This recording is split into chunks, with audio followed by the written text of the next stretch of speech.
No, predvsem mora po naši oceni vsak svoj posel upraviti, tako koalicija kot seveda opozicija.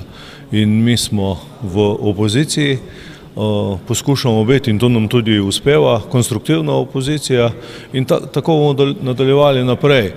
Kadar bodo nam pokazali kakšen zakon naprej, bomo seveda dali ustrezne pripombe.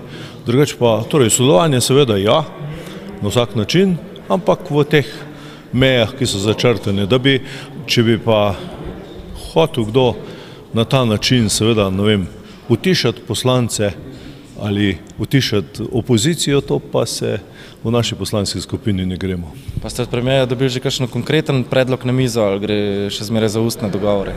No, sej, kadar bodo, zaenkrat jih, razen zakon o žrtvah vojnega nasilja, tako pri njemu bomo sodelovali in to je dobro. Jaz mislim, da je dobro, da usklajujemo nekatere zakone, ker je dobro, da dosežemo nek večji konsens, ne pa kakršnokoli preglasovanje in to pozdravljamo. Nekateri pravijo, da vlada v bistvu s to potezo, oziroma premier Pahor, s to potezo, da hoče narediti neko vlado narodne enotnosti, da dela napako, da je on dobil mandat in da ne zdaj pač prevzame odgovornost v svoje roke. Kaj vi mislite? No, vse to sem jaz na začetku poskušal tudi to reči, da vsak mora svoj posel upraviti. Koalicija na eni strani oziroma vlada na eni strani in opozicija na drugi.